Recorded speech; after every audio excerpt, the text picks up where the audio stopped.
So hello everyone, कैसे हैं आप लोग दोस्तों। मैं आप लोगों को लास्ट क्लास में सप्लाई वाला जो चैप्टर है वो स्टार्ट कर चुका हूं। मैंने आपको एक बात बोली थी कि देखो भाई, जीएसटी में जो सप्लाई वाला चैप्टर है ना, ये काफ़ी ज़्यादा इंपॉर्टेंट होता है और यहाँ से एग्ज़ाम में अच्छे खासे क्वेश्चंस भी आते हैं, बहुत अच्छे खासे क्वेश्चंस आते हैं, राइट।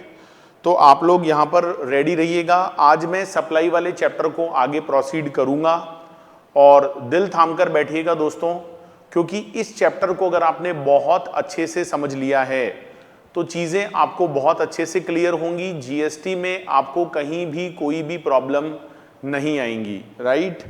तो चलिए दोस्तों, स्टार्ट करते हैं आज के इस अमेजिंग सेशन। तो चलिए दोस्तों, मैं आपको एक बार फटाफट से क्विक रिव्यू करवा देता हूं। देखिए, कल मैंने जो सप्लाई वाला चैप्टर है ना, उसमें कुछ इंपॉर्टेंट डेफिनेशंस आपको सबसे पहले बताई थी, है ना। इंपॉर्टेंट डेफिनेशन में मैंने आपको गुड्स का डेफिनेशन बताया था। गुड्स का मतलब होता है मूवेबल प्रॉपर्टी, है ना। गुड्स को हिंदी में बोलते हैं माल, और माल हमेशा क्या होता है, चालू होता है।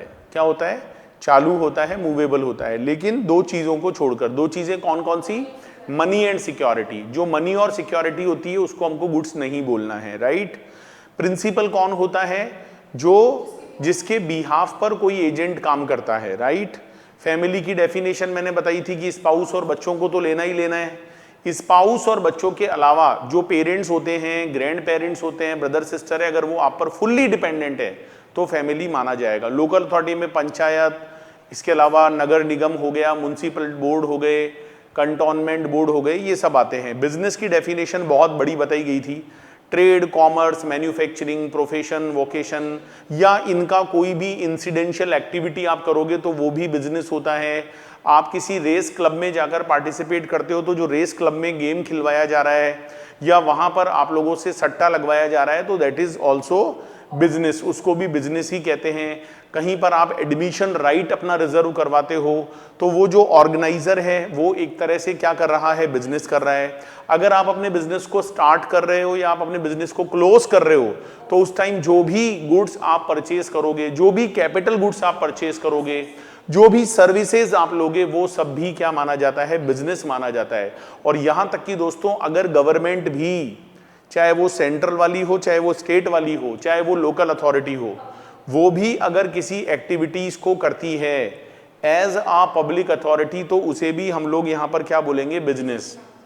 कंसीडरेशन की जो डेफिनेशन है वो यहां पर दी गई है। कंसीडरेशन की डेफिनेशन को जानना बहुत जरूरी है। कंसीडरेशन का मतलब होता है कोई भी पेमेंट जो हमने किया है, राइट, वो मनी के फॉर्मेट में भी हो सकता है, वो नॉन मॉनेटरी फॉर्मेट में भी हो सकता है। लेकिन दोस्तों, इसके अंदर सब्सिडी इज नॉट कवर्ड। दोस्तों, यहां पर जो सब्सिडी होती है ना, उसे यहां पर कवर नहीं किया गया है। इसके अंदर सब्सिडी कौन सी वाली, जो सेंट्रल और स्टेट देता है। बाकी कोई सब्सिडी अगर क्वेश्चन में आती है तो that is the part of consideration, right. दोस्तों, अगर हम कोई काम करते हैं और सामने वाला उसके बदले में हमें कोई काम करके दे देता है, या वो कुछ काम नहीं करता है, वो फॉरबियरेंस करता है, तो उसे भी क्या माना जाएगा, कंसीडरेशन। सिक्योरिटी डिपॉजिट कंसीडरेशन नहीं होता क्योंकि वो एक तरह से रिफंडेबल अमाउंट होता है। लेकिन अगर उसको कभी एडजस्ट करना पड़े तो जितना अमाउंट सर्विस के बदले में एडजस्ट किया गया है, सप्लाई के बदले में एडजस्ट किया गया है, दैट इज कॉल्ड कंसीडरेशन। तो ये सारी बातें मैंने कल की क्लास में आप लोगों को बता दी थी। चलिए दोस्तों, हम कुछ और इंपॉर्टेंट डेफिनेशंस बची है उनको भी कंप्लीट कर लेते हैं और उसके बाद जो हमारा सप्लाई वाला कॉन्सेप्ट है उसको हम यहां पर डिटेल में डिस्कस करेंगे। चलिए जी, स्टार्ट कर देते हैं। तो 6 डेफिनेशन हमारी हो गई है। अब हम यहां पर जो 7th नंबर का डेफिनेशन है, 7th नंबर का, वो यहां पर हम स्टार्ट करने वाले हैं। 7th नंबर का,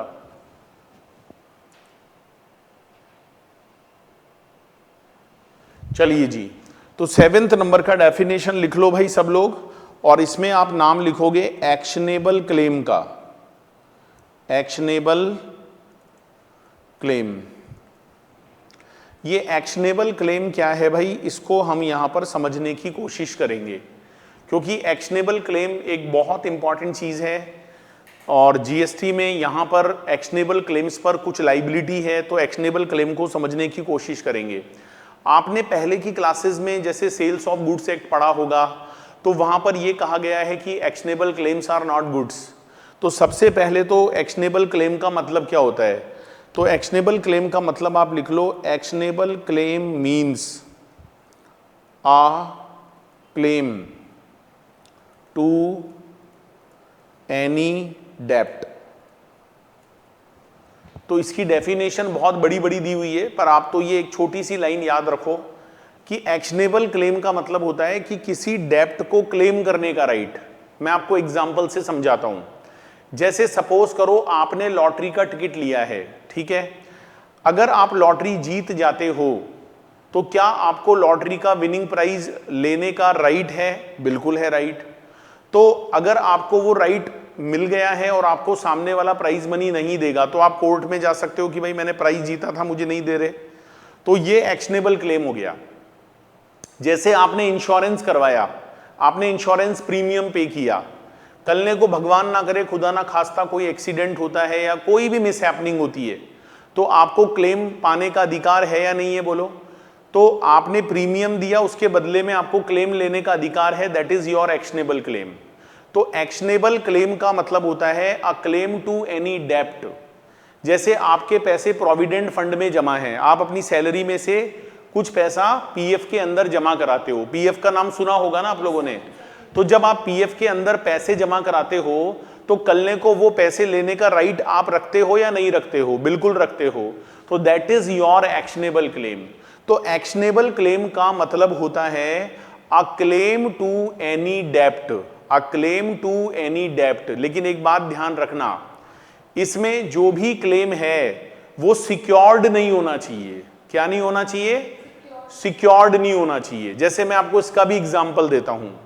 जैसे कोई हाउसिंग कंपनी है जो हाउसिंग लोन देती है, फाइनेंस कंपनी है, तो फाइनेंस कंपनी क्या करेगी? आपको हाउसिंग लोन देगी, लेकिन वो आपके हाउस के जो ओनरशिप के डॉक्यूमेंट्स हैं उन्हें मॉर्गेज करेगी, मतलब उन्हें गिरवी रखेगी।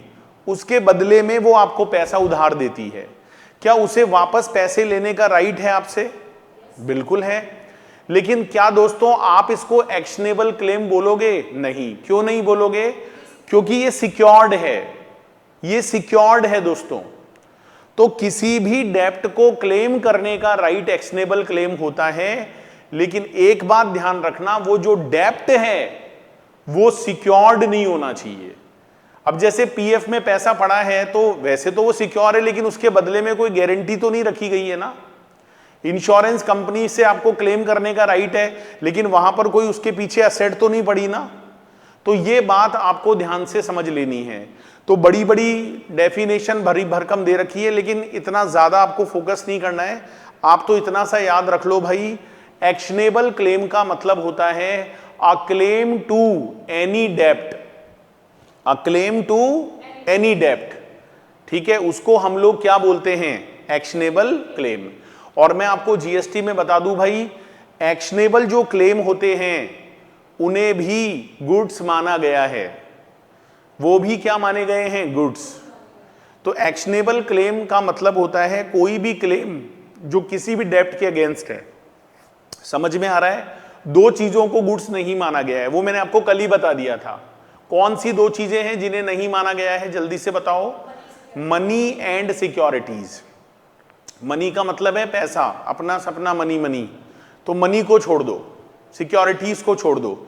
लेकिन एक्शनेबल क्लेम को छोड़ने के लिए तो नहीं बोला ना।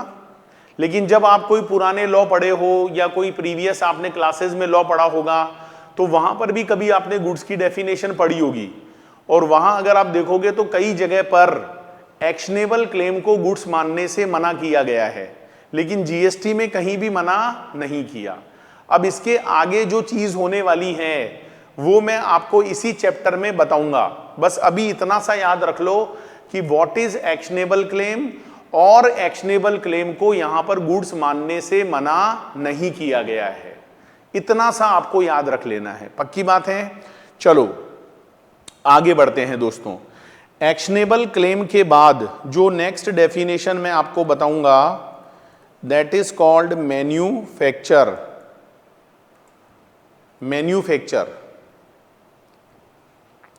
तो मैन्युफैक्चर का मतलब क्या होता है, ये बात अब हमको यहां पर समझ लेनी है। जो पहले एक बार डेफिनेशन लिख लो, processing of raw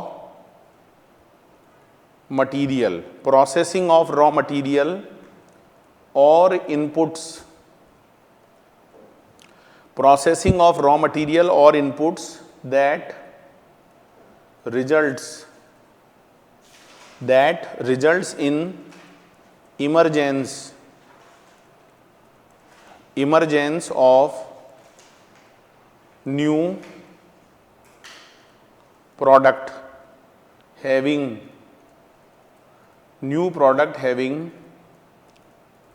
distinct name, character and use. तो दोस्तों मैन्युफैक्चरिंग का मतलब क्या है? मैन्युफैक्चरिंग का मतलब होता है प्रोसेस करना, किसी चीज को प्रोसेस करना, बनाना। तो जब आप कोई चीज बनाते हो, और बनाने का मतलब ऐसा होता है कि उसका आइडेंटिटी बदलना चाहिए। उसका आइडेंटिटी क्या होना चाहिए? चेंज। जैसे हम रॉ मटेरियल खरीद के लाए, तो हम उस रॉ मटेरियल को प्रोसेस करेंगे, और प्रोसेस करने के बाद जो चीज बनकर सामने आएगी वो एक डिफरेंट आइडेंटिटी की चीज होनी चाहिए।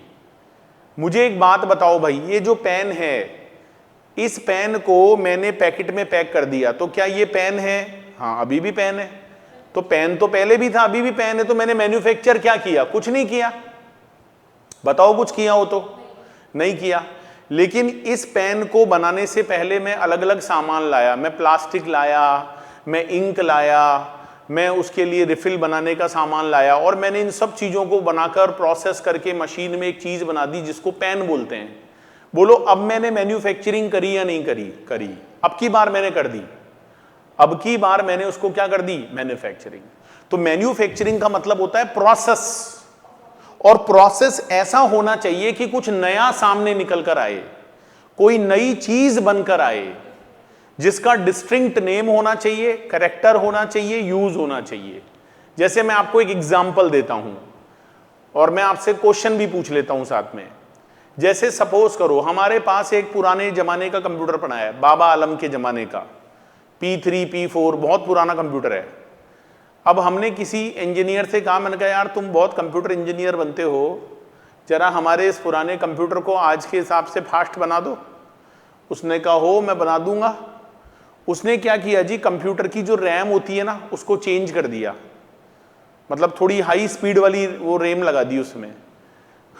उसकी जो हार्ड डिस्क वगैरह है वो चेंज कर दी, क्योंकि स्पेस की बहुत कमी रहती थी। पुराने वाले में क्या है, मुझे डिलीट करना पड़ता था, तब नया स्पेस मिलता था। तो मुझे एक बात बताओ, उसने मेरे कंप्यूटर को फास्ट कर दिया, तो क्या ये मैन्युफैक्चरिंग है? नहीं, क्योंकि वो पहले भी कंप्यूटर था, आज भी कंप्यूटर है।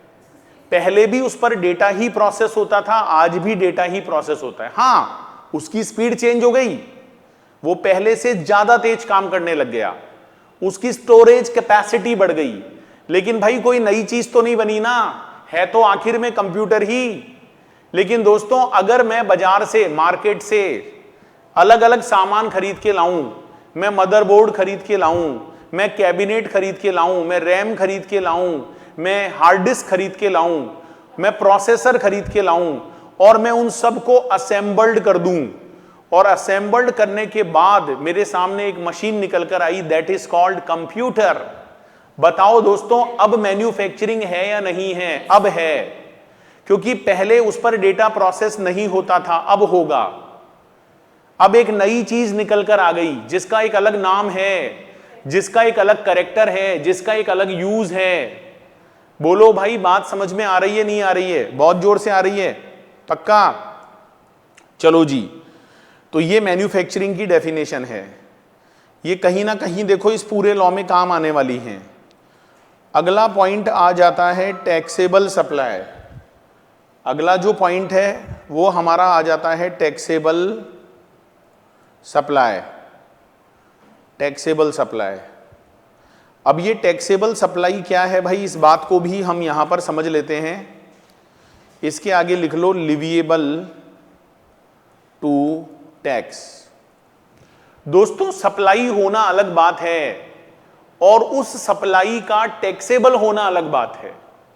तो सप्लाई क्या है वो तो मैं अभी आपको पढ़ाने वाला हूं ही इस चैप्टर में, लेकिन केवल सप्लाई होने से काम नहीं चलेगा भाई। सप्लाई का क्या होना जरूरी है? टैक्सेबल, तभी जीएसटी लगेगा, अदरवाइज जीएसटी नहीं लगने वाला। तो जो भी सप्लाई होती है अगर उस पर कोई टैक्स लेवी होता है तो ही हम उस सप्लाई को क्या बोलते हैं? Taxable supply.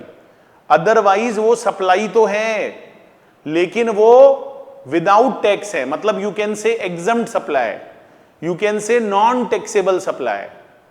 तो सप्लाई होना अलग बात है और उस सप्लाई का टैक्सेबल होना अलग बात है। बोथ आर डिफरेंट थिंग्स, दोनों अलग अलग चीजें होती हैं, राइट? इसमें कोई दिक्कत है? नो। चलो जी, पॉइंट नंबर 10 पर आ जाइए। Taxable territory, taxable territory. Taxable territory को हम लोग शॉर्ट में बोलते हैं टीटी, टैक्सेबल टेरिटरी। इसका मतलब लिख लो, territory to the provisions of this act applies। Territory to the provisions of this act applies। वो टेरिटरी, वो एरिया जिस पर इस कानून के प्रोविजंस क्या होते हैं? अप्लाई होते हैं। उस टेरिटरी को, उस एरिया को, उस जगह को, उस स्थान को हम क्या बोलते हैं? टीटी। जैसे फॉर एग्जाम्पल जीएसटी इंडिया में एप्लीकेबल हो गया, ठीक है जी। अब मान लो मैं मंगल ग्रह की बात करूं, मंगल ग्रह का नाम सुना होगा आपने। तो अगर आप मंगल ग्रह पर बात करो तो क्या वहां भी जीएसटी लगता है? नहीं, क्योंकि मंगल ग्रह भी तो एक जगह है, टेरिटरी है, लेकिन वो नॉन टैक्सेबल टेरिटरी है। नॉन टैक्सेबल मतलब शॉर्ट में बोलते हैं एनटीटी है वो। तो जब एनटीटी होती है ना, तो वहां चाहे आप कितनी ही सप्लाई कर दो, भले ही वो सप्लाई टैक्सेबल हो, लेकिन वहां वो प्रोविजंस अप्लाई नहीं होंगे। लेकिन अगर आप यही काम जयपुर राजस्थान में करते हो या सड़क पे चलते चलते करते हो जयपुर राजस्थान में, पूरे इंडिया की कहीं भी सड़क में, कॉलोनी में घूमते हुए, नाचते हुए, स्विमिंग पूल में स्विमिंग करते हुए करते हो, तो क्या जीएसटी लगेगा? क्योंकि आप ये सारे काम कहां कर रहे हो? टैक्सेबल टेरिटरी में। और एक मजे की बात और बताता हूं आपको, टैक्सेबल टेरिटरी का मतलब केवल इंडिया नहीं है, इंडिया तो है ही, इंक्लूडिंग जम्मू कश्मीर, एक्सक्लूडिंग मत कर देना, क्योंकि कई लॉ आपने ऐसे पढ़े होंगे जहां पर ऐसा लिखा हुआ है कि this law is applicable in whole of India except Jammu and Kashmir. अब ऐसे मत बोलना, ये पूरे इंडिया में लगता है, इंक्लूडिंग जम्मू एंड कश्मीर। और एक मजे की बात बताऊं, जहां भारत की बॉर्डर खत्म होती है, जिसको बेस लाइन बोलते हैं, क्या बोलते हैं? Base line. तो उस बेस लाइन से अगर समुद्र शुरू हो जाता है, पानी, ब्लू है पानी, पानी नहीं, पानी, तो वो जो बेस लाइन है वहां से जो समुद्र है, उस समुद्र के अंदर भी एक एरिया है जिसको बोलते हैं टेरिटोरियल वाटर ऑफ इंडिया, सामुद्रिक जल सीमा, जो कि 12 नॉटिकल माइल्स तक जाती है। आप लोग जब कभी इनकम टैक्स पढ़ते हो ना, तो वहां रेजिडेंशियल स्टेटस चैप्टर में आपको ये बातें बताई जाती है। 12 नॉटिकल माइल्स, पानी के अंदर किलोमीटर से नहीं नापते हैं, नॉटिकल माइल्स नापते हैं। तो वो जो पानी होता है समुद्र के अंदर, वहां तक इंडिया माना गया है। तो अगर आप उस पानी में बैठकर भी कोई एडवेंचर करते हो या करवाते हो, या वहां पर बहुत सारे काम होते हैं पानी में, आपको पता नहीं है, पानी में बहुत चीजें होती है दोस्तों, एडवेंचर होते हैं, स्पोर्ट्स होते हैं, वहां पर बड़े बड़े शिप होते हैं जहां पर आप एंजॉयमेंट के लिए जा सकते हो, जिसको वो बोलते हैं, क्या बोलते हैं, देखो उसको, क्रूज।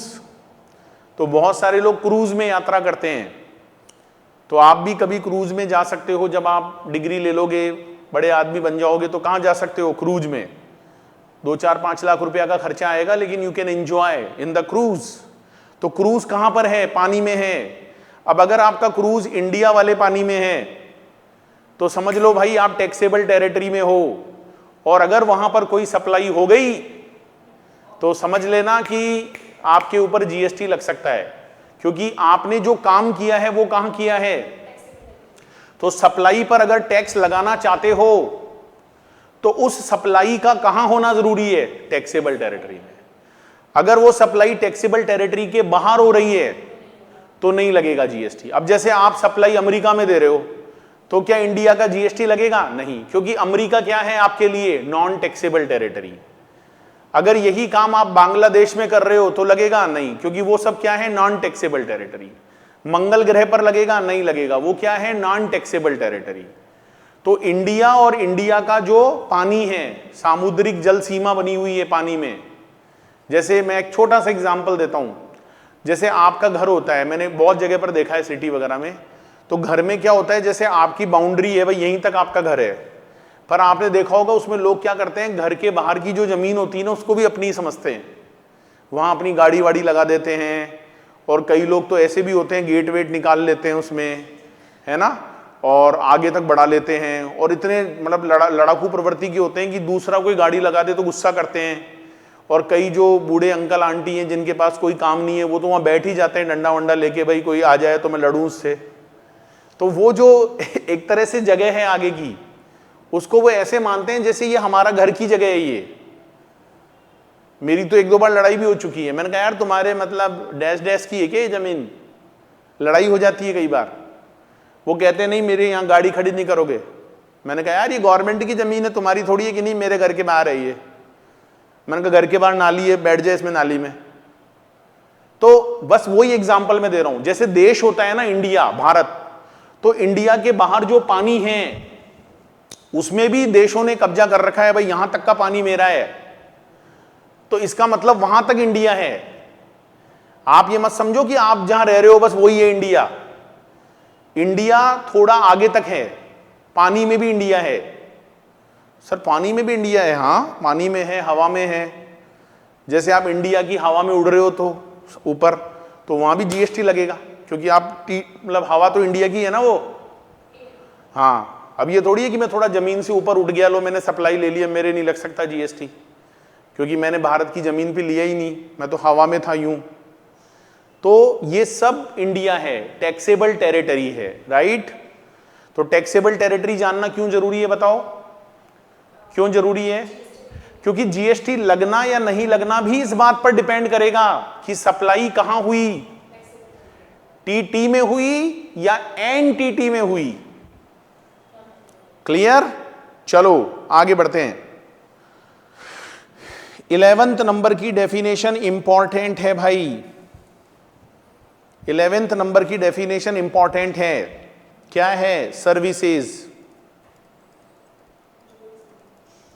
तो देखो कॉन्स्टिट्यूशन ने तो कितनी बढ़िया डेफिनेशन दी थी कि सर्विस वो होती है जो गुड्स नहीं होती, लेकिन जीएसटी कानून ने सर्विस की डेफिनेशन को प्रॉपर तरीके से क्या किया है? डिफाइन।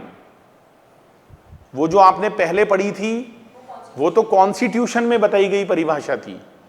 अब जो परिभाषा मैं पढ़ा रहा हूं that is under CGST act. What is the definition of service? लिख लो, services means anything, services means anything other than goods, comma money and securities. Service means anything other than goods, money and securities, but includes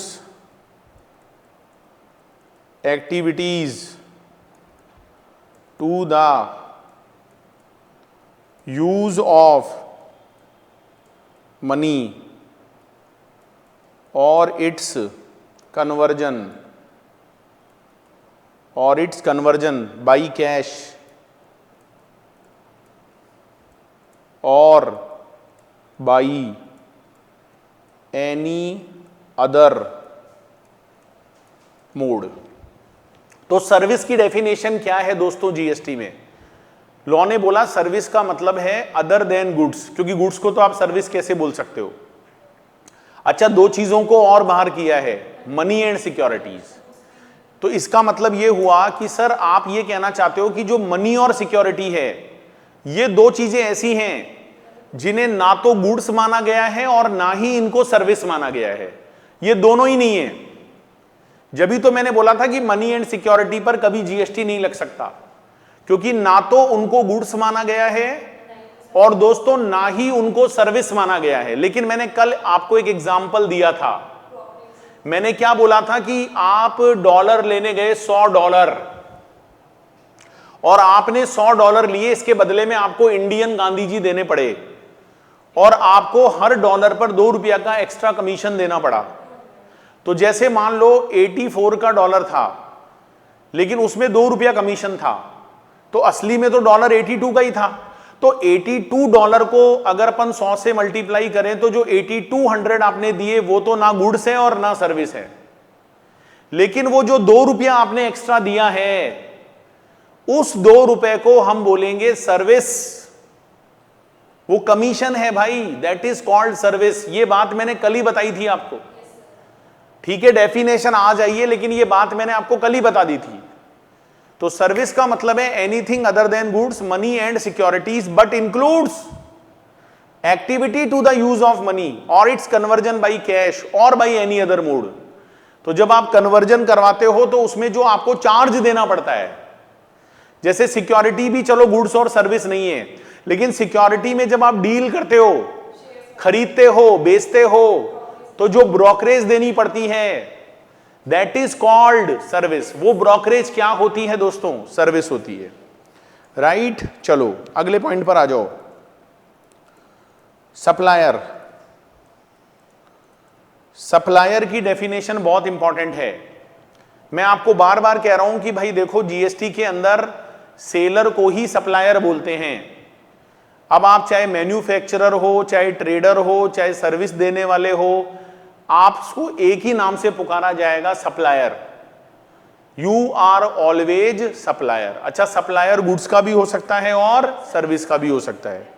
चलो लिख लो, supplier कौन होता है? Supplier का मतलब होता है person supplying, person supplying and shall include an agent, include an agent acting as such on behalf of such supplier। Supplier का मतलब है कोई भी ऐसा व्यक्ति, कोई भी ऐसा पर्सन जो सप्लाई कर रहा है। अब वो चाहे गुड्स की सप्लाई करे, चाहे सर्विस की करे या बोथ की करे। और इसमें एजेंट को भी सप्लायर कहा जाता है। मेरी बात को समझना, जैसे मैं प्रिंसिपल हूं, मैं क्या हूं? मैं प्रिंसिपल हूं, तो मैंने अपने अंडर में किसी एजेंट को अपॉइंट कर रखा है। अच्छा, वो जो मेरा एजेंट है उसकी खुद की भी एक फर्म है इंडिपेंडेंट, तो मुझे भी सप्लायर माना जाएगा। और वो जो एजेंट है सामने वाला, जो मेरे बिहाफ पर काम कर रहा है, उसे भी जीएसटी के कानून में सप्लायर कहा जाएगा। हम दोनों को ही क्या माना जाएगा? सप्लायर। वो ये नहीं कह सकता कि अरे साहब मेरा तो कोई अस्तित्व ही नहीं है, मेरे मालिक तो ये हैं, मैं तो इनके बिहाफ पर काम करता हूं, सीना वीना चीर कर दिखा दिया कि देखो श्री राम है मेरे मालिक। तो अरे बात मालिक की नहीं है, आप जिसके बिहाफ पर काम कर रहे हो वो तो सप्लायर है ही, लेकिन आप भी क्या हो? इस बात को अलग से हाईलाइट किया गया है जीएसटी के अंदर। इसके पीछे क्या कारण है वो बाद में समझ में आएगा आपको, कि भाई सरकार ने ऐसा क्यों किया कि एजेंट को भी सप्लायर बना दिया। इसके पीछे दोस्तों बहुत सारे लॉजिक्स हैं और वो लॉजिक आप सोचो कि मैं आज ही सारे बता दूं तो भाई फिर पता चलेगा आगे के चैप्टर शुरू हो जाएंगे भी। तो वो समय आने दो, शुभ घड़ी आएगी तब मैं बता दूंगा। ऐसे मत सोचना कि सर अभी क्यों नहीं बता रहे, मेरे को पता है भाई लेकिन मैं अभी नहीं बता सकता, जब वो शुभ घड़ी आएगी ना तभी बताऊंगा। हर चीज समय पर ही अच्छी लगती है दोस्तों, है ना। चलो 13 नंबर पर आ जाओ। पर्सन, पर्सन कौन है? पर्सन कौन है? पर्सन इंक्लूड्स, पर्सन कौन है? चलो भाई पर्सन की डेफिनेशन, तो वैसे तो आप लोग कभी इनकम टैक्स का लॉ पढ़ोगे तो वहां पर भी पर्सन की डेफिनेशन है, उसमें इंडिविजुअल का नाम आता है, HUF का नाम आता है, फर्म का नाम आता है, कंपनी का नाम आता है, association of person, body of individual का नाम आता है, लोकल अथॉरिटी का नाम आता है। तो वो डेफिनेशन तो आपको पता ही है, वो तो सब पर्सन होते ही हैं।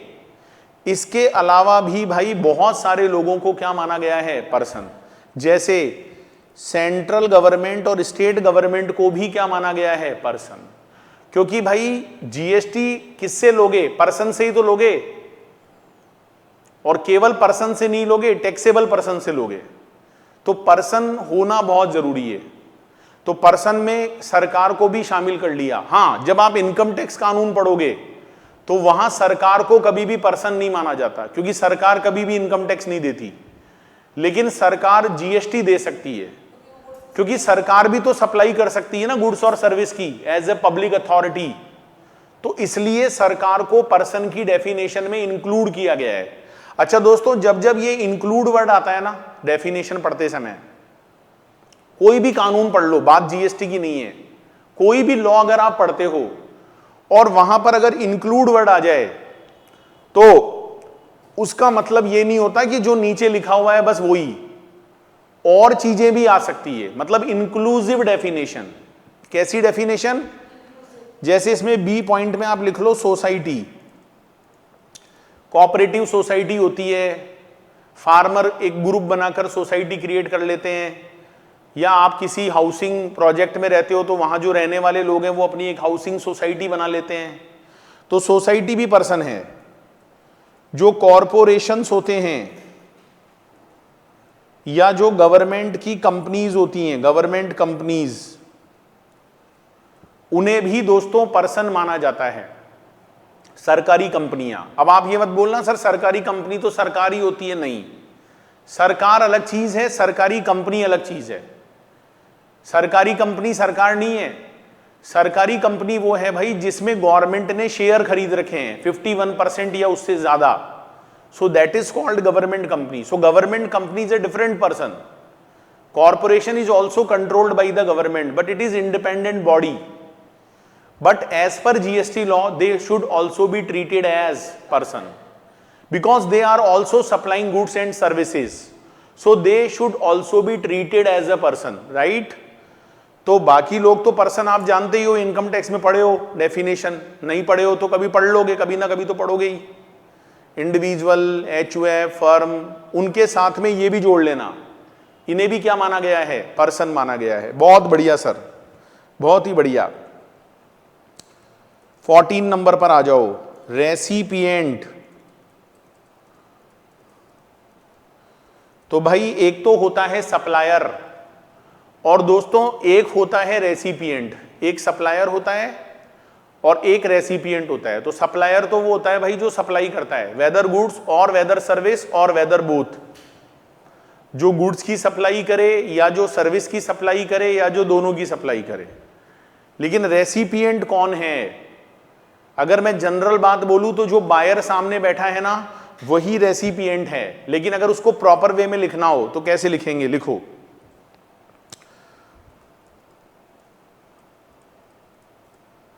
Person who is liable to pay that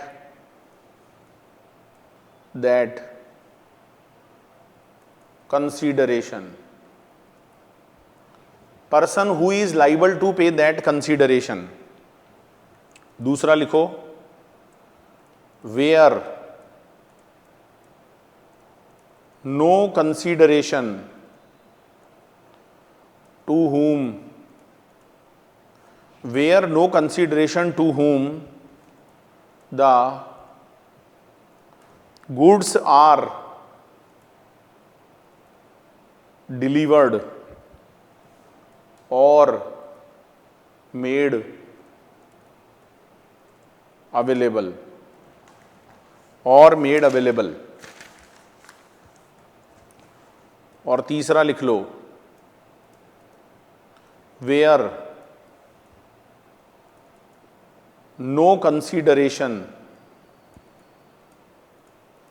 to whom the service is rendered। तो ये तीन चीजें हैं भाई जिसको आप रेसिपिएंट बोलते हो। रेसिपिएंट कौन होता है? देखो, जब आप जीएसटी के लॉ को पढ़ोगे ना, तो मैं आपसे कई बार पूछूंगा कि भाई बताओ इस ट्रांजैक्शन में रेसिपिएंट कौन है। तो कई बार तो आप बहुत जल्दी से बता दोगे, भाई सामने ये बायर है, ये गुड्स को खरीद रहा है या ये सर्विस को ले रहा है, तो यही रेसिपिएंट है। लेकिन कभी कभी आपको दिक्कत आ सकती है, तो मैं आपको एक तरीका बता रहा हूं कि रेसिपिएंट किसको बोलते हैं। क्योंकि जब मैं आपको चार्ज ऑफ जीएसटी वाला चैप्टर पढ़ाऊंगा, जहां पर या तो सप्लायर जीएसटी जमा कराता है या रेसिपिएंट जीएसटी को जमा कराता है, तो वहां पर एक बात ध्यान रखना, रेसिपिएंट को जानना बहुत जरूरी है। तो रेसिपिएंट आखिर में हम किसको बोलते हैं? कोई भी ऐसा पर्सन जो कंसीडरेशन को पे करेगा। अगर आपको कभी भी समझ में नहीं आया ना कि यार इस ट्रांजैक्शन में रेसिपिएंट कौन हुआ, तो आप ये देख लेना भाई जो पैसे दे रहा है, क्योंकि जो पैसे देगा वही तो रेसिपिएंट है। मतलब उसी ने सर्विस को लिया है, उसी ने गुड्स को खरीदा है। तो लॉ की परिभाषा में खरीदना मतलब नहीं है। लॉ की परिभाषा में जो कंसीडरेशन देता है वो ही क्या होता है? रेसिपिएंट। लेकिन एक बहुत मजेदार बात बताता हूं, जब आप सप्लाई के कॉन्सेप्ट को अभी पढ़ोगे, अभी मैं बस स्टार्ट करने वाला हूं, तो आप देखना दोस्तों कि जीएसटी एक ऐसा कानून है जिसमें अगर कंसीडरेशन ना भी हो तो भी उसे सप्लाई माना जाता है। मतलब सप्लाई का मतलब ऐसा नहीं है कि हमेशा ही कंसीडरेशन होना चाहिए। जबकि हम आज तक पुराने जितने कानून पढ़े हैं, आपने पढ़े या नहीं पढ़े, मैंने तो पढ़े ही हैं, एक्साइज भी पढ़ा है, वैट भी पढ़ा है, सर्विस टैक्स भी पढ़ा है, उन सब में यह होता था कि कंसीडरेशन का होना जरूरी होता था। किसका होना जरूरी होता था? कंसीडरेशन का। लेकिन जीएसटी एक ऐसा कानून है जिसमें अगर कंसीडरेशन ना भी हो तो भी ट्रांजैक्शन को सप्लाई मान लिया जाता है। क्या मान लिया जाता है? जबकि consideration is very important ingredient. तो वैसे तो कंसीडरेशन होना मस्ट है, तभी तो जीएसटी लगाओगे। लेकिन दोस्तों कुछ ऐसे ट्रांजैक्शन हैं, सारे नहीं, कुछ, जो मैं आपको शेड्यूल नंबर 1 में पढ़ाऊंगा। किस में पढ़ाऊंगा? जब मैं सप्लाई के कॉन्सेप्ट को समझाऊंगा ना, वहां एक शेड्यूल 1 है, उसमें मैं आपको 4-5 चीजें लिखवाऊंगा। तो वो चीजें अगर कभी क्वेश्चन में आ जाएं और अगर वहां कंसीडरेशन गायब भी हो, मतलब फ्री की बात हो रही है, तो भी आप उसको सप्लाई मान लेना। और सप्लाई मानने के बाद वहां पर आपको जीएसटी भी लगाना पड़ सकता है। अब कई बच्चों के दिमाग में आ रहा होगा, सर जब कंसीडरेशन ही नहीं होगा, जब फ्री की बात हो रही है तो लगाओगे किस पे? ऐसे थोड़ी होता है कोई, हम फ्री में काम कर रहे हैं तो जब वैल्यू ही नहीं है तो जीएसटी लगेगा किस पे? अरे वो टेंशन आप मत लो, वैल्यू मैं निकलवा दूंगा आपको। एक अलग से चैप्टर है वैल्यू ऑफ सप्लाई, वहां पर वैल्यू निकालने के ऐसे ऐसे हथकंडे अपना रखे हैं जीएसटी वालों ने कि आप सोच नहीं सकते। आप कहोगे ना मेरे पास वैल्यू नहीं है, मैं किस पे लगाऊं? वो कहेंगे ले वैल्यू हम निकालते हैं, इधर आ, वैल्यू हम निकालते हैं, हमारे पास है सारे तरीके, तू तो तैयारी कर ले जीएसटी देने की। तो अगर कभी ऐसा हो जाए, भाई वैसे तो कंसीडरेशन होगा क्वेश्चन में, तब तो आप पता लगा लोगे भाई जिसने कंसीडरेशन दिया है वो ही क्या है? रेसिपिएंट है। वही क्या है? रेसिपिएंट है। दिमाग को यहीं पर लगाओ भाई, फोकस करो।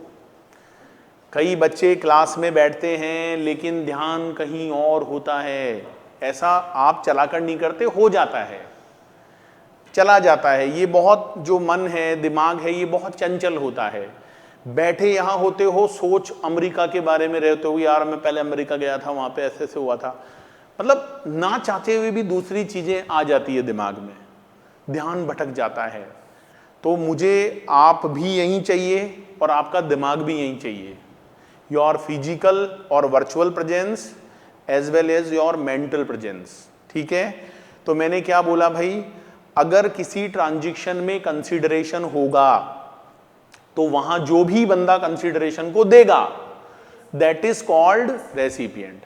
लेकिन अगर कभी ऐसा हो जाए कि किसी ट्रांजैक्शन में कंसीडरेशन ना हो and it is a matter of schedule 1, तो उसको सप्लाई भी मानना पड़ेगा। अब वहां रेसिपिएंट का पता लगाना है भाई, अब कौन है रेसिपिएंट। तो अब तो बड़ी दिक्कत हो गई। अब आप सोचोगे यार कंसीडरेशन ही नहीं है तो कोई देगा ही नहीं। अरे जब फ्री में चीज दे रहे हो तो सामने वाला कुछ देगा ही नहीं उसके बदले में, तो अब किसको मानोगे रेसिपिएंट। तो देखो लॉ ने क्या बोला, where no consideration to whom the goods are delivered or made available। अगर कंसीडरेशन नहीं है किसी ट्रांजैक्शन में, अब वो कौन से ट्रांजैक्शन होते हैं वो मैं पढ़ा दूंगा आपको, डोंट वरी। तो अगर if it is a matter of goods, if it is a matter of goods, तो जिसे आप गुड्स डिलीवर करोगे, जिसे आप गुड्स अवेलेबल करवाओगे, वो जो मतलब वो जो पर्सन है जिसको अवेलेबल करवा रहे हो, that is called recipient, that is called recipient. जैसे आपने किसी को कंप्यूटर दिया विदाउट कंसीडरेशन, और अपन मान लेते हैं कि it is a matter of schedule 1, तो it is A supply, right. अब कंसीडरेशन तो कोई दे ही नहीं रहा, तो जैसे ए ने कंप्यूटर किसको दिया, बी को, तो उसने डिलीवर कहां किया, किसको किया, बी को किया, तो who is recipient, B. But if it is a matter of service, तो सर्विस तो दिखती नहीं है, सर्विस कोई सामान थोड़ी है। अरे कंप्यूटर तो ऐसे दिखेगा कि ये देखो ये कंप्यूटर लेके जा रहे हैं, मोबाइल भी दिखेगा, कैमरा भी दिखेगा, पंखा, ट्यूबलाइट सब दिखेंगी, लेकिन सर्विस तो दिखती ही नहीं है ना। जैसे आपने किसी सीए से सर्विस लिया, आपने किसी वकील से लिया, तो सर्विस तो कभी नजर ही नहीं आती है, इसलिए लोग कई बार उसकी वैल्यू भी नहीं करते कि अरे यार सीए से ऐसे पूछ लिया था मैंने। अरे पूछ क्या लिया था भाई, सर्विस दी है, पैसे दे, मजाक है। तो अगर मान लो कभी ऐसा हो जाए कि हम किसी से सर्विस ले रहे हो और वहां कंसीडरेशन गायब हो, and if it is also matter of schedule 1, तो उसमें रेसिपिएंट किसको कहोगे। तो देखो लॉ ने क्या बोला, where no consideration to whom the service is rendered. तो जिसको आप सर्विस रेंडर कर रहे हो, जैसे ए ने सर्विस बी को दी है, तो अगर कंसीडरेशन नहीं है, सप्लाई भी है, ये भी मुझे पता चल गया, तो बी इज द रेसिपिएंट। तो कंसीडरेशन अगर है तो जो देगा वो रेसिपिएंट है, अगर कंसीडरेशन नहीं होगा तो दो बातें याद रखना, if it is a matter of goods, तो जिसको गुड्स डिलीवर कर रहे हो, जिसको अवेलेबल करवा रहे हो, वो रेसिपिएंट है। If it is a matter of service, तो जिसको आप सर्विस रेंडर करोगे, वो जो बंदा होगा उसे हम क्या बोलेंगे, रेसिपिएंट। बहुत बढ़िया जी, बहुत बढ़िया, मजा आया सर। तो ये हमारा डेफिनेशन वाला पार्ट क्या हो जाता है, कंप्लीट। ये जो 14 डेफिनेशन है भाई, इनको अच्छे से पढ़कर जाओ, ये किसी ना किसी तरीके से आपके काम आने वाली हैं। इनको हल्के में मत लेना कि अरे यार ये भी कोई पढ़ने की चीज है, ऐसे हल्के में मत लेना, वरना दिक्कत हो जाएगी। छोटे क्वेश्चन में भी आ जाती है, आगे भी बहुत काम आएगी। चलो अब हम ये जो चैप्टर है ना, चैप्टर नंबर 2, चैप्टर 1 तो हमारा हो ही चुका है, बेसिक कॉन्सेप्ट। ये जो चैप्टर नंबर 2 है, इसमें मैंने डेफिनेशन तो आपको नोट करवाई दी। अब मैं इस चैप्टर का जो मेन कॉन्सेप्ट है उस पर आ रहा हूं, और आप लिख लो वो क्या है, लिख लो, concept of supply. Concept of supply, हमें सप्लाई को समझना है भाई। और ये जो कॉन्सेप्ट ऑफ सप्लाई है ना, that is given under section 7 of CGST act. अच्छा, आपको पता है ना मैं SGST एक्ट क्यों नहीं लिखवाता हूं? क्योंकि जो CGST है भाई वही तो SGST है। समझ में आ रहा है? इसीलिए पूरे नोट्स में CGST का ही नाम आएगा और कभी कभी IGST का नाम आ जाएगा, लेकिन S का तो नहीं आएगा, ये तो पक्की बात है। क्यों नहीं आएगा? क्योंकि जो C में पड़ा है वही तो S में है। वाओ, चलो जी। तो सर ये सेक्शन नंबर याद करना जरूरी है। देखो फालतू बातें मत करो, बार बार पूछते हो याद करना जरूरी है, और पूछते ऐसे हो जैसे मैं हाँ कर दूं तो कर ही लोगे याद। हो जाए बहुत अच्छी बात है, जबरदस्ती नहीं, वैसे तो हो ही जाएगा, मैं बार बार बोलूंगा तो अपने आप होएगा याद आपको। चलो, कॉन्सेप्ट ऑफ सप्लाई, इसको समझते हैं। ओके, ये क्या है भाई, ये क्या है, इसको एक एक करके समझते हैं। सबसे पहले लिखो section 7(1), section 7 subsection 1, section 7 subsection 1, इसमें लिखोगे सप्लाई इंक्लूड्स। मतलब मैं आपको जो बेयर एक्ट होता है ना, बेयर एक्ट समझते हो, एज इट इज लॉ की जो लैंग्वेज होती है, पहले वो नोट करवाऊंगा, फिर मैं उसको एक्सप्लेनेशन नोट करवाऊंगा, फिर मैं उसके एग्जाम्पल नोट करवाऊंगा। अब बताओ, जब आपने डेफिनेशन पढ़ ली, आपने बेयर एक्ट भी पढ़ लिया, फिर आपने उसको एक्सप्लेनेशन भी पढ़ लिया, फिर आपने उसके एग्जाम्पल भी लिख लिए, तो फिर अब क्या बचा? कुछ नहीं बचा। तो लिखो सप्लाई इंक्लूड्स, इसमें पहला लिखो ए, मतलब section 7 subsection 1 clause A, 7(1)(a) क्या लिखा हुआ है इसमें? All forms of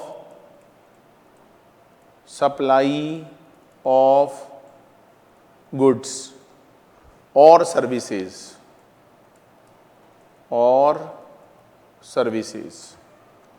all forms of supply of goods or services or both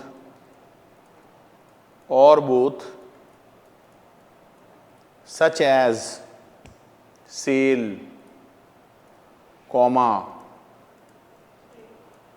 transfer,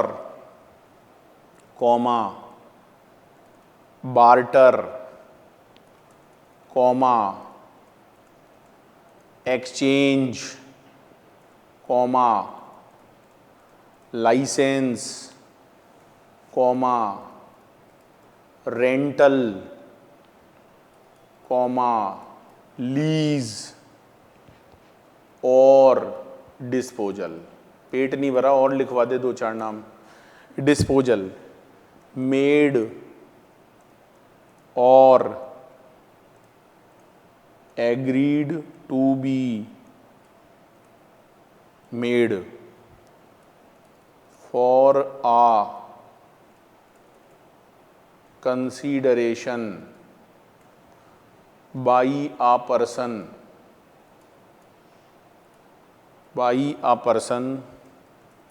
in the course or furtherance of business. तो सबसे पहले 7(1)(a) को लिख लो। सप्लाई का जो पहला कॉन्सेप्ट है वो क्या कहता है? All forms of supply of goods और services. It is inclusive type definition.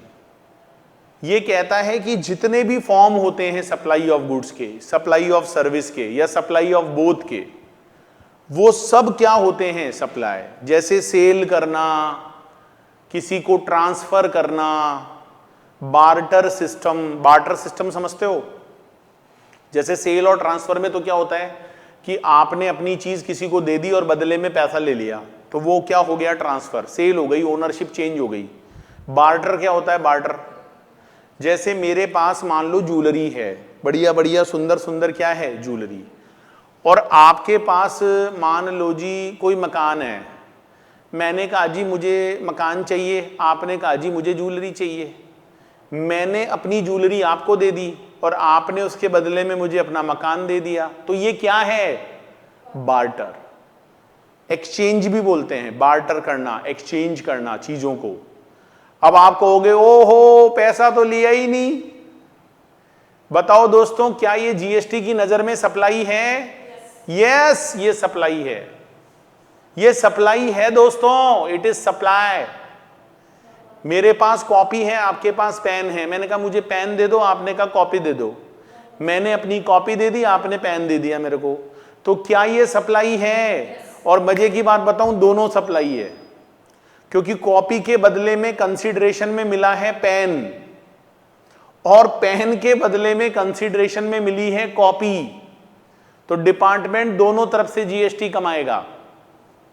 अभी पैसे लेते तो एक तरफ ही लगता जीएसटी, क्योंकि जो पैसे दे रहा है तो पैसा तो गुड्स भी नहीं है, सर्विस भी नहीं है। समझ में आया? तो सेल करना, ट्रांसफर करना, बार्टर, एक्सचेंज, लाइसेंस, जैसे आप कभी किसी को लाइसेंस देते हो, गवर्नमेंट आपको लाइसेंस देती है, तो it is also supply. Rent पर देना, it is also supply. Lease पर देना, it is also supply. Disposal, अब ये डिस्पोजल क्या है? डिस्पोज कर देना। सर डिस्पोज करना कब से सप्लाई हो गई? होती है डियर, मैं जब आपको शेड्यूल 1 पढ़ाऊंगा ना, वहां डिस्पोज करना भी क्या है? सप्लाई। मतलब आपने किसी को दी नहीं, वो चीज डिस्पोज हो गई, तो कानून उसको सप्लाई मान लेगा। अच्छा, इसमें आगे क्या लिखा हुआ है? मेड और agreed to be made. Made और agreed to be made for a consideration. मतलब 7(1)(a) में किसी भी चीज को सप्लाई बनने के लिए कंसीडरेशन का होना जरूरी है। अगर कंसीडरेशन नहीं है तो भाई साहब वो चीज 7(1)(a) के अकॉर्डिंग सप्लाई नहीं मानी जाएगी। मतलब अगर डिस्पोजल भी हो रहा है तो वो किसी कंसीडरेशन के बदले में होना चाहिए। जैसे आपने किसी के कहने पर अपनी ज्वेलरी फेंक दी नाले में, या आपने उसके आग लगा दी, और उसने आपको उसके बदले में 5 लाख रुपए दे दिए कि ले आग लगा दे, ये 5 लाख पकड़, तो वो भी सप्लाई है, क्योंकि आपने डिस्पोज किया है लेकिन उसके बदले में आपको कंसीडरेशन मिला है। तो 7(1)(a) जो स्पेसिफिक सेक्शन है भाई, वो ये कहता है कि कंसीडरेशन का होना मस्ट है। इट मेड और एग्रीड टू बी मेड। इसका क्या मतलब है मेड और एग्रीड टू बी मेड? एक एक शब्द का मीनिंग बताऊंगा डियर आपको। मेड और एग्रीड टू बी मेड का क्या मतलब है? मेड का मतलब दे दिया, और एग्रीड टू बी मेड का मतलब है कि अभी वो कंसीडरेशन फ्यूचर में मिलेगा। लेकिन है तो सही ना कंसीडरेशन। मैं ये नहीं कह रहा कि सप्लाई बनने के लिए पैसे आज ही मिलना जरूरी है। अगर पैसे फ्यूचर में भी मिल रहे हैं तो कोई बात नहीं, लेकिन कंसीडरेशन तो है ना। तो मेड हो तो भी सप्लाई बोलो, एग्रीड टू बी मेड है तो भी वो आज की तारीख में सप्लाई है, लेकिन कंसीडरेशन होना चाहिए। By a person, by in the course और फर्दरेंस ऑफ बिजनेस। एक एक वर्ड इंपॉर्टेंट है दोस्तों, एक एक वर्ड। ये काम किसी पर्सन ने किया हो, और पर्सन में तो आपको पता है इन्होंने सबको ही ले लिया लपेटे में। और ये पर्सन जो एक काम कर रहा है ना, ये इन द कोर्स और फर्दरेंस ऑफ बिजनेस होना चाहिए। मतलब वो आपका धंधा होना चाहिए, आपका बिजनेस होना चाहिए, उसके कनेक्शन में करो आप। अब जैसे मैं आपको एग्जांपल दूं, जैसे अभी दिवाली की सफाई चलती है, दिवाली फेस्टिवल आता है, घर घर में दिवाली की सफाई होती है। मुझे नहीं पता आप करवाते हो नहीं करवाते हो घर वालों को। तो उसमें क्या है, दिवाली की सफाई में बहुत सारा कचरा निकलता है घर में से। पुराने कपड़े हो गए, कोई डिब्बे वगैरह हो गए, न्यूज़पेपर पड़े हैं पुराने, लोहे के डिब्बे पड़े हैं जी, फालतू चीज़ें पड़ी हैं। तो आप क्या करते हो, उसे रद्दी वाले को बेच देते हो। एक रद्दी वाला होता है जो घर के बाहर घूमता है, दिवाली के आसपास ज़्यादा घूमता है। रद्दी वाले, रद्दी वाले इधर आ, ये सारे न्यूज़पेपर ये सब पुराने देंगे हम, कितने पैसे देगा तू? कि बाबूजी जो भी रेट है वो दे देंगे, कि सही सही बता कितने देगा। तो वो तराजू से तोल के आपको पैसे दे के चला गया। मुझे बताओ दोस्तों, क्या ये सप्लाई है आपकी नज़र में? क्योंकि आपने उसको अपना सामान दिया है, उसने बदले में आपको पैसे दिए हैं। तो पैसे देने वाला कौन होता है? जो पैसा देता है वो कौन होता है? तो रेसिपिएंट तो वो हुआ, पैसे देने वाला सप्लायर थोड़ी होता है, जो पैसे देगा। तो रेसिपिएंट कौन है? रद्दी वाला। आपने अपना सामान उसको दिया है, तो क्या आपने सप्लाई करी है? नहीं, क्योंकि it is not in the course and furtherance of business. आपका धंधा थोड़ी है भाई। लेकिन आप कबाड़ी हो तो माना जाएगा, तो माना जाएगा इट इज सप्लाई। या जैसे किसी की मिठाई की दुकान है, तो रोज मिठाई बनती है, मिठाई बेचता है, लेकिन जो डिब्बे वगैरह अटरम सटरम सामान है वो भी तो बेचता है। तो वो एक तरह से इंसिडेंशियल एक्टिविटी हो गई, मेन काम तो मिठाई बेचना हुआ, तो वहां सप्लाई है, बिकॉज वो काम आप इन the course and furtherance of business कर रहे हो। बिजनेस का होना जरूरी है वहां। तो घर में रद्दी बेचना भाई साहब सप्लाई नहीं है। अगर ऐसे सप्लाई हो तो सबके जीएसटी लगना शुरू हो जाए, समझे? तो सेक्शन 7(1)(a) क्या बोलता है, ध्यान से सुनो।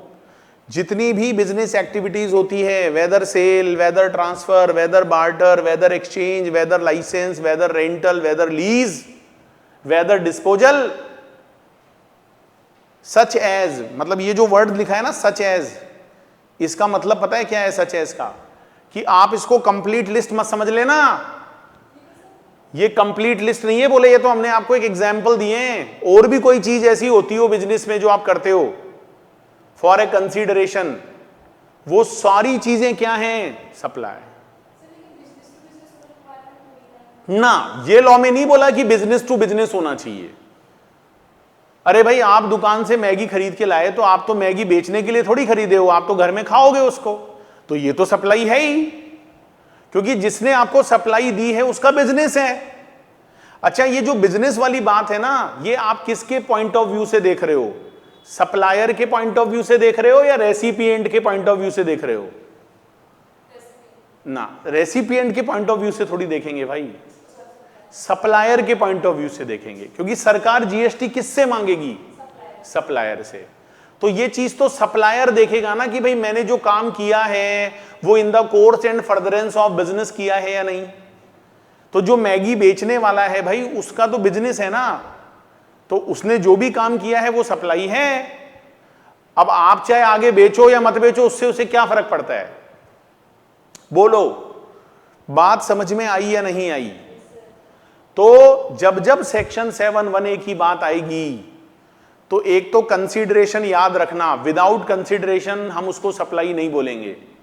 दूसरा, पर्सन होना चाहिए। तीसरी बात है, इन द कोर्स और फर्दरेंस ऑफ बिजनेस का होना जरूरी है। अगर कोई चीज बिजनेस के पर्सपेक्टिव में नहीं हो रही है तो it is not supply as per section 7(1)(a), right? 7(1)(a) समझ में आ गया? चलो अब हम पढ़ते हैं 7(1)(b). भाई सेक्शन 7(1) तो कॉमन है ना, ये नीचे क्लॉज हो गए। बी क्या कहता है? Importation of services, importation of services, importation of services.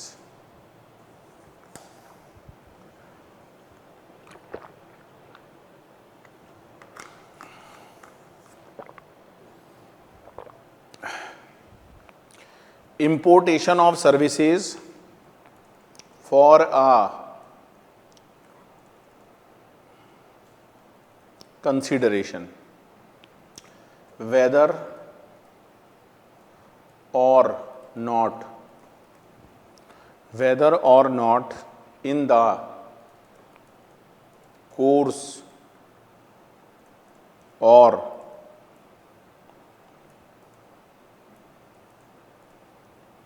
furtherance of business. Importation of services for a consideration. देखो बी पॉइंट ने क्या बोला आपको, क्लॉज बी ने। ए अलग क्लॉज है, बी अलग क्लॉज है, दोनों अलग अलग क्लॉज हैं। बी ने बोला इंपोर्टेशन ऑफ सर्विस। इंपोर्टेशन समझते हो? इंपोर्ट करना इंपोर्टेशन, एक्सपोर्ट करना एक्सपोर्टेशन। वाओ, इंपोर्टेशन का मतलब है भाई इंडिया के बाहर से। ये जो इंपोर्टेशन है ना, इसका मतलब है इंडिया के बाहर से आप क्या ले रहे हो? सर्विस। अब कई बच्चे कहते हैं सर इसमें गुड्स का नाम क्यों नहीं लिखा, इसमें सर्विस का ही नाम क्यों लिखा? क्योंकि भाई जो इंपोर्टेशन ऑफ गुड्स होता है उस पर तो कस्टम ड्यूटी लगती है। इंपोर्टेशन ऑफ गुड्स पर क्या लगती है? Custom duty. एक अलग कानून है, कस्टम जो ड्यूटी है वो एक अलग कानून है, एक अलग लॉ है, वो जीएसटी से अलग है वो। और एक मजे की बात बताऊं, जीएसटी में पुराने कानून तो सारे मर्ज हो गए लेकिन कस्टम ड्यूटी मर्ज नहीं हुआ। कस्टम ड्यूटी आज भी लगती है, पहले भी लगती थी।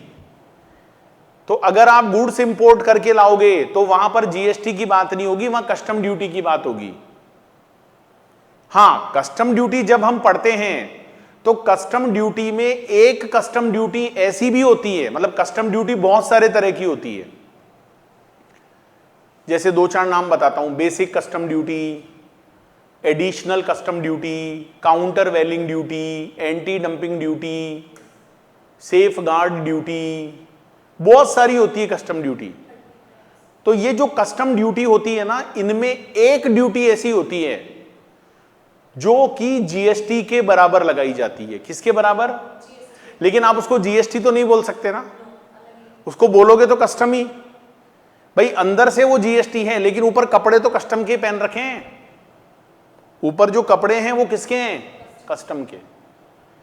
तो इसलिए यहां पर गुड्स का नाम नहीं आया, यहां पर केवल किसका नाम आया? जबकि ए वाले क्लॉज में गुड्स का भी नाम आया और सर्विस का भी नाम आया और बोथ का भी नाम आया।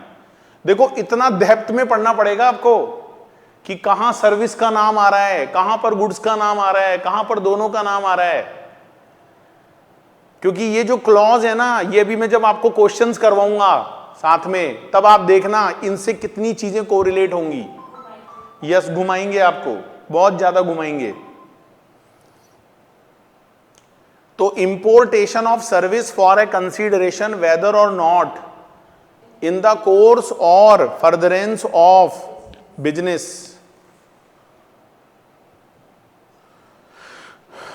ठीक है जी, इन द कोर्स और फर्दरेंस ऑफ बिजनेस, वेदर और नॉट, पूरा लिख लो इसको पहले, वेदर और नॉट, वेदर और नॉट। अच्छा ये वेदर दोबारा लिखा दिया क्या मैंने? एक मिनट, वेदर और नॉट इन द कोर्स और फर्दरेंस ऑफ बिजनेस। तो लॉ ये कहता है कि भाई importation of service, not goods. जब सर्विस इंपोर्ट करते हो तो वो भी सप्लाई होती है, लेकिन यहां पर भी देखो क्या लिखा, फॉर ए कंसीडरेशन, मतलब क्या होना चाहिए? हाँ, कंसीडरेशन यहां पर भी मस्ट है। और आगे जो लिखा है ना वो बड़ी गजब चीज है, वेदर और नॉट, वेदर और नॉट, वेदर और नॉट इन द कोर्स और फर्दरेंस ऑफ बिजनेस। सब जगह पर फर्दरेंस ऑफ बिजनेस का होना जरूरी है। पूरे जीएसटी में कहीं भी देख लेना, बिजनेस का फर्दरेंस होना जरूरी है। केवल मात्र ये एक क्लॉज है जहां पर अगर फर्दरेंस ऑफ बिजनेस नहीं भी होगा, और अगर आपने सर्विस अपने पर्सनल पर्पज के लिए भी इंपोर्ट कर ली, अरे आपने सर्विस अपने बिजनेस के लिए नहीं करी, आपने अपने पर्सनल पर्पज के लिए भी कर ली, तो भी उसको क्या माना जाएगा? सप्लाई। देखो जीएसटी लगेगा नहीं लगेगा वो हम बाद में देखेंगे, हो सकता है कि कहीं कोई छूट वूट मिल जाए आपको, वो अलग मैटर है। अभी आप ये नहीं सीख रहे कि जीएसटी लगेगा या नहीं लगेगा, अभी आप क्या सीख रहे हो कि वो सप्लाई है या नहीं है, वो नेक्स्ट स्टेप है। भाई सप्लाई टैक्सेबल है या नॉन टैक्सेबल, वो आगे का स्टेप है, पर पहले ये तो सीखो कि सप्लाई है या नहीं। तो 7(1)(b) क्या कहता है? Importation of service for a consideration whether और not in the course or furtherance of business. It may be possible कि you are importing the service for your personal use, or it may be your business use, but it is always supply. It is always supply. अच्छा मुझे एक बात बताओ, कोई engineer है, architect है, India के बाहर रहता है, आपका दोस्त है, अब आप भारत में कोई मकान बना रहे हो, बहुत बड़ा मकान, आपने उससे इंटीरियर की सर्विस ले ली या आर्किटेक्ट का उसने नक्शा वक्शा बना के दे दिया आपको, ठीक है, आपका घर का मकान बन रहा था और उसने कह दिया देख भाई पैसे तो नहीं लूंगा मैं, मतलब मुझे शर्म आती है, मैं तेरे से पैसे लूंगा। उसने देने की बहुत कोशिश की, उसने मना कर दिया मैं नहीं लूंगा। बताओ दोस्तों ये इंपोर्टेशन ऑफ सर्विस तो है ना, लेकिन क्या ये सप्लाई है? नहीं, मैंने तो ये पूछा है क्या ये सप्लाई है? नहीं, क्यों नहीं है सर? पर आप तो कह रहे थे कि पर्सनल पर्पस के लिए लेना भी सप्लाई होती है। हाँ, मैं तो अभी भी कह रहा हूं, लेकिन मैं ये भी तो बोला था कि कंसीडरेशन होना चाहिए। यहां कहां है कंसीडरेशन? अच्छा, अगर मान लो यहां कंसीडरेशन होता तो अगर मैं अपने घर का मकान बना रहा हूं और मैं आर्किटेक्ट से सर्विस इंपोर्ट किया हूं और मैंने पैसे भी दिए अगले को कि भाई देख दोस्ती अपनी जगह है, पैसे अपनी जगह है, तो whether it is A supply और नॉट, यस। और अगर मैं अपने बिजनेस के लिए मान लो बिल्डिंग बना रहा होता और पैसे हैं या पैसे नहीं है, कंसीडरेशन मस्ट है भाई, कंसीडरेशन मस्ट है। बिजनेस पर्पज है या नहीं है वो मस्ट नहीं है, कंसीडरेशन मस्ट है। तो 7(1) में भी कंसीडरेशन मस्ट था, 7(1) में भी कंसीडरेशन मस्ट है। हां, एक फर्क है कि 7(1) में फर्दरेंस ऑफ बिजनेस का होना जरूरी था, लेकिन 7(1) में फर्दरेंस ऑफ बिजनेस का होना जरूरी नहीं है। समझ में आ रहा है? Is it clear? चलो अब हम इसमें क्लॉज नंबर सी पढ़ते हैं। क्लॉज नंबर सी 7(1)(c), ये बहुत खतरनाक क्लॉज है। लिखो the activities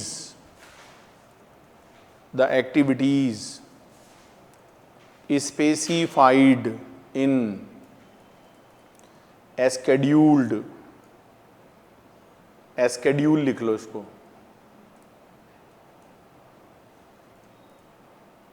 एस्केड्यूल first,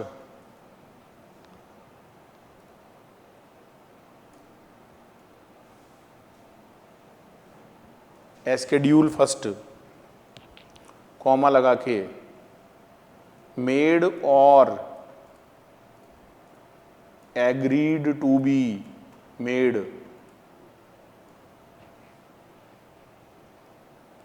without consideration.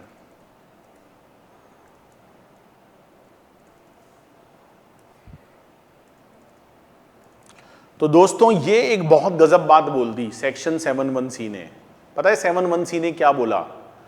उसने ये कहा कि हम कुछ ऐसी एक्टिविटीज आपको बताएंगे। बोले कहां बताओगे? बोले शेड्यूल 1 में बताएंगे। अब शेड्यूल 1 क्या है वो अभी मैं थोड़ी देर बाद बता दूंगा आपको, डोंट वरी अबाउट दैट। बोले उसमें जो नाम लिखे हुए हैं ना भाई, उसमें कंसीडरेशन चाहे हो या ना हो, उसको तो तू सप्लाई मान ही लेना कि यार पैसे ही नहीं है कि नहीं, फिर भी मान लेना कि यार ये कोई जबरदस्ती है कि हाँ जबरदस्ती है। शेड्यूल 1 में जो जो एक्टिविटीज के नाम मेंशन्ड हैं उन्हें आपको सप्लाई मानना पड़ेगा, चाहे कंसीडरेशन बिल्कुल गायब हो तो भी मानना पड़ेगा कि यार ये तो मतलब जाती है कि कुछ भी मान लो लेकिन तुमको मानना ही पड़ेगा। तो सर वो फर्दरेंस ऑफ बिजनेस, सर उसके बारे में तो कुछ बोला ही नहीं। तो नहीं बोला ना, तो नहीं बोलने का मतलब यह है कि वहां फर्दरेंस ऑफ बिजनेस तो होगा ही होगा। और ये बात मैं आपको शेड्यूल 1 में भी दिखा दूंगा, वहां पर आपको दिख जाएगा कि फर्दरेंस ऑफ बिजनेस होना। आप तो ये याद रख लो जी कि पूरा जो एंटायर जीएसटी है ना, उसमें सब जगह पर फर्दरेंस ऑफ बिजनेस जरूरी होता है। बस एक ही जगह है, आपको ये लोग कितना भी कंफ्यूज कर ले क्वेश्चंस में, आप तो अपने दिमाग में ये बैठा लो कि फर्दरेंस ऑफ बिजनेस तो मस्ट है। बस एक चीज है जहां फर्दरेंस ऑफ बिजनेस मस्ट नहीं है, बता दो क्या है वो? Importation of service. तो क्लॉज नंबर सी ने तो बहुत ही गजब बात बोली कि हम कुछ ऐसी चीजों के नाम आपको बताएंगे, शेड्यूल 1 में बताएंगे, जिन्हें आपको सप्लाई मानना पड़ेगा कि यार कंसीडरेशन ही नहीं है कि फिर भी मानना पड़ेगा। Oh my God! तो ये चीज मैं आपको शेड्यूल 1 में पढ़ाऊंगा, so no need to worry. तो 7(1)(a) में कंसीडरेशन भी जरूरी था, फर्दरेंस ऑफ बिजनेस भी जरूरी था। वहां गुड्स का भी नाम था, सर्विस का भी नाम था। जब हम 7(1)(b) में आए तो वहां केवल सर्विस का नाम था और वहां पर भी कंसिडरेशन तो जरूरी था, लेकिन फर्दरेंस ऑफ बिजनेस जरूरी नहीं था। जब हम 7(1)(c) में आए तो वहां पर गुड्स का भी नाम आएगा, सर्विस का भी नाम आएगा, बिल्कुल सही बात है। जब मैं शेड्यूल 1 पढ़ाऊंगा आप देख लेना। लेकिन दोस्तों, और वहां फर्दरेंस ऑफ बिजनेस का भी आएगा, आप देख लेना शेड्यूल 1 में। लेकिन कंसिडरेशन नहीं भी होगा ना तो चलेगा, तो चलेगा दोस्तों, कोई दिक्कत वाली बात नहीं है। Is it clear? तो ये हो गया हमारा 7(1)(a), 7(1)(b), 7(1)(c). अब थोड़ा सा और आगे चलते हैं, थोड़ा सा और आगे। Section 7(1)(a। अभी सप्लाई का कॉन्सेप्ट पूरा नहीं हुआ है, अभी पूरा नहीं हुआ है। कहीं आप सोचो भाई परिभाषा खत्म हो गई। अभी तो मैंने केवल आपको सेक्शन 7(1) के 3 क्लॉज पढ़ाए थे, ए, बी और सी। अब मैं पढ़ा रहा हूं सेक्शन 7(1)(a). देखो ये 1 है, 7(1), ये क्या है? ये सेक्शन 7 सबसेक्शन 1 है। और अब जो मैं पढ़ा रहा हूं वो सेक्शन 7 सबसेक्शन 1A है। वो 1 के 3 क्लॉज थे, ए बी सी। ये तो सबसेक्शन 1A है भाई। और 1A क्या कहता है? अभी यूं मत समझ लेना कि पूरी हो गई परिभाषा, अभी तो आगे चलेगी। काफी बड़ी परिभाषा है सप्लाई की, और इसको जिसने नहीं समझी ना उसको कभी जीएसटी समझ में ही नहीं आ सकता, क्योंकि यही चीजें आगे के चैप्टर में रिपीट होंगी। चलो लिखो, whether certain activities constitute a supply under subsection 1। Whether certain activities constitute a supply under subsection 1 treated either as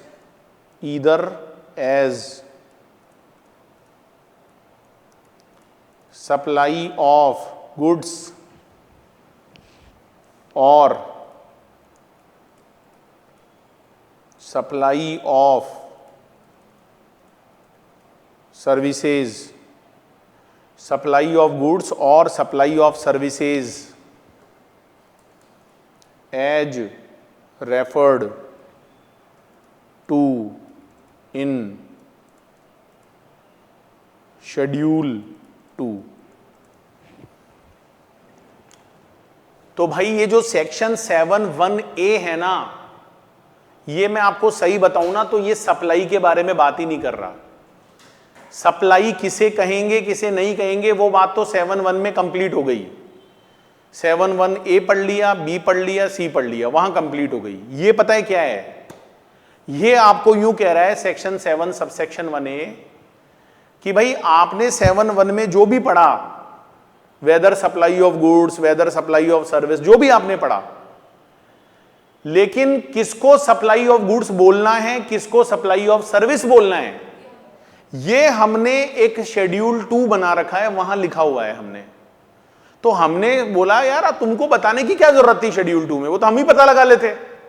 अरे भाई ये मोबाइल में किसी को बेच रहा हूं तो मुझे पता है ये सप्लाई ऑफ गुड्स है, और इस मोबाइल को मैं किसी को रिपेयर करके दे रहा हूं तो मुझे पता है कि ये सप्लाई ऑफ सर्विस। इसमें बताने की क्या जरूरत है कि नहीं हम बताएंगे यार ये क्या बात हुई, हम बताएंगे। अरे भाई सुनो मेरी बात, मैं मानता हूं कि आप होशियार हो, इंटेलिजेंट हो, आपको पता लग जाता है कि it is supply of goods और it is a supply of service. मुझे पता है आपको पता लग जाएगा, you are very very most important person, आपको पता है।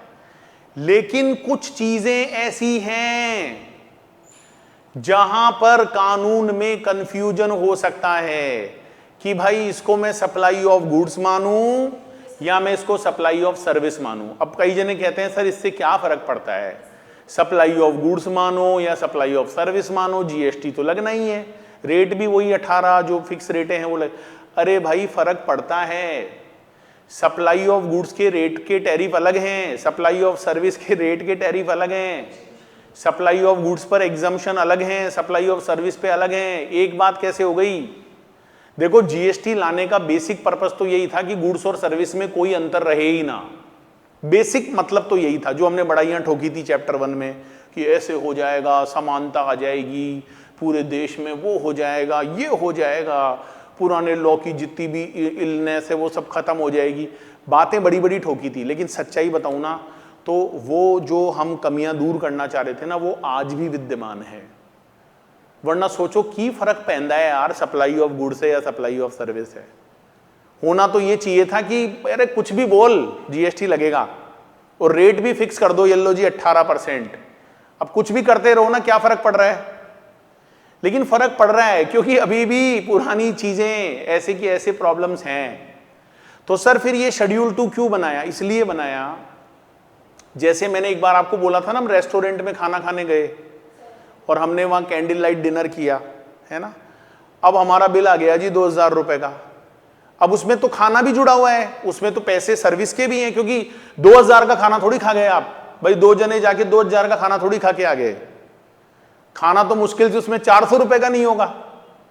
कढ़ाई पनीर जो जो आपने लिए, वेजिटेबल रायता लिया, सूप लिया, जो भी लिया भाई, तो सामान तो 400 रुपए से ज्यादा का हो ही नहीं सकता। तो वो 1600 रुपए का इनके थे।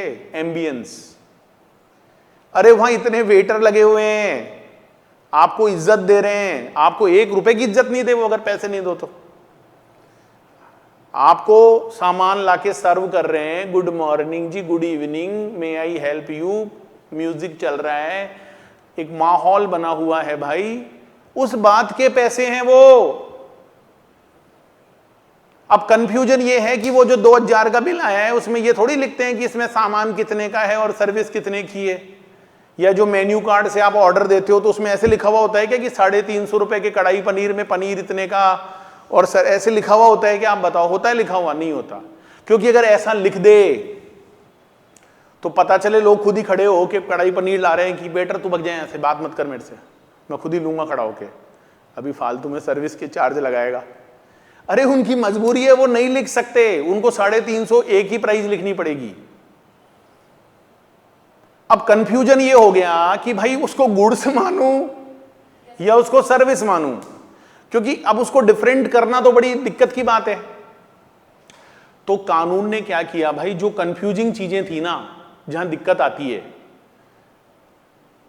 उनको शेड्यूल 2 में लिख दिया और उसके आगे लिख दिया कि it is supply of goods और it is supply of service. अब जैसे आप खाने पीने के जो काम होते हैं ना रेस्टोरेंट के, उन सबको शेड्यूल 2 में लिखा हुआ है, और पता है उसके आगे क्या लिखा हुआ है? Supply of service.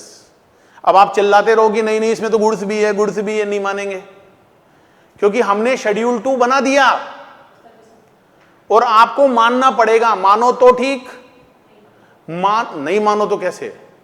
अरे मानना पड़ेगा, जबरदस्ती है।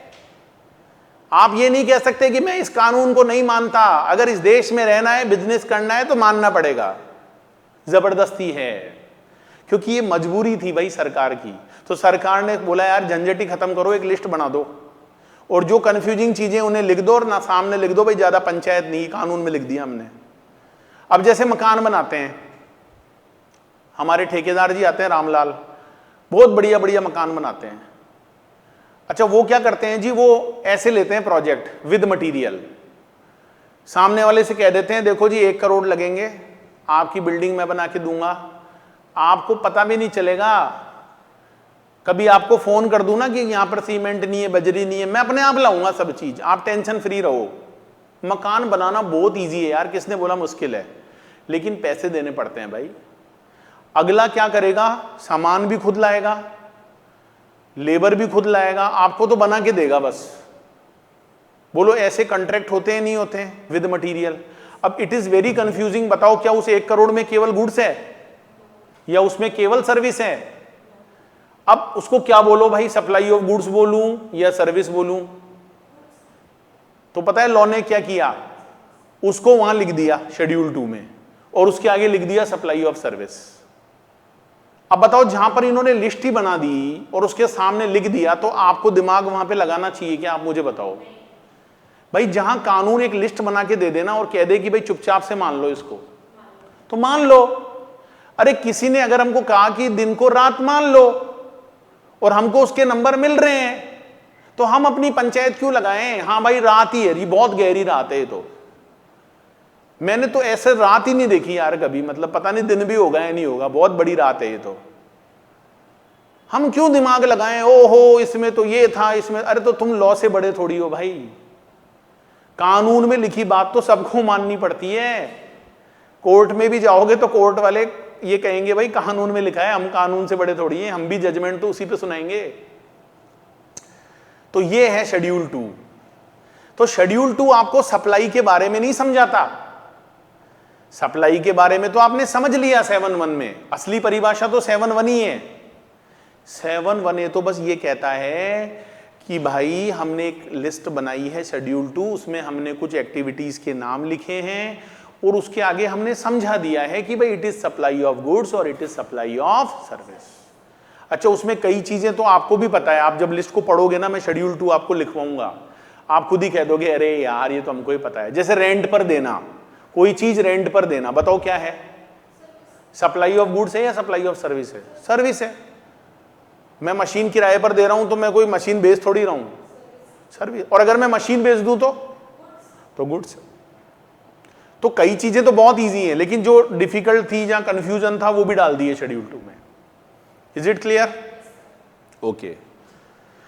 तो 7.1 हमारा हो जाता है, 7.1a भी हमारा हो जाता है, राइट। और जो 7.2 है उसको हम नेक्स्ट क्लास में करेंगे, because that is called negative list. Negative list मतलब कुछ ऐसी चीजें बताई हैं जिन्हें आपको सप्लाई नहीं मानना है। मतलब हो सकता है कि वो गुड्स भी हो, सर्विस भी हो, वहां पर आपको कंसीडरेशन भी नजर आ रहा हो, आपको वहां बिजनेस भी नजर आ रहा हो, आपको सारी चीजें सर्वगुण संपन्न सब कुछ दिख रहा है, लेकिन फिर भी उसे सप्लाई नहीं मानना है। सर ये लॉ वाले भी बड़े अजीब हैं। कभी तो कहते हैं कि हम एक लिस्ट बना के दे रहे हैं, उसमें जो लिखा है उसको वैसे ही मान लो। कभी कहते हैं कि तुमको कितना भी लगे पर मत मानो। अरे ऐसे इनको करना पड़ता है। इसके रीजन दूंगा, पागल नहीं है ये लोग, आप पागल हो, ये पागल नहीं है, ये आपसे बहुत समझदार हैं। इनके पीछे कुछ ना कुछ लॉजिक्स हैं, रीजन हैं। वो लॉजिक कानून में नहीं दिए हुए, लेकिन मैं आपको बताऊंगा क्या है वो लॉजिक्स। जहां तक मेरी समझ है मैं बताऊंगा आपको, किताब में कहीं नहीं लिखे हुए। हाँ कभी कभी ऐसा होता है भाई मेरे भी समझ में नहीं आ रही, भाई ऐसा क्यों किया, तो ठीक है उस समय अपन मान लेंगे भाई किया, अपन भी क्यों दिमाग लगाएंगे। लेकिन लॉजिक्स होते हैं, और जहां होते हैं वहां मैं आपको जरूर बताऊंगा, ठीक है ना। तो क्लास लेने का मतलब ये नहीं कि पढ़ाया, क्वेश्चन कराया, छुट्टी। कॉन्सेप्ट को समझो, लॉजिक को समझो, क्योंकि यही तो चीज है जो आपके आगे काम आएंगी, है ना। चलिए जी, थैंक यू सो मच। ऐसे अपना प्यार बनाए रखें। लास्ट में एक ही बात बोलूंगा, जोश दिल में जगाते चलो और जीत के गीत गाते चलो। Thank you so much for watching this video.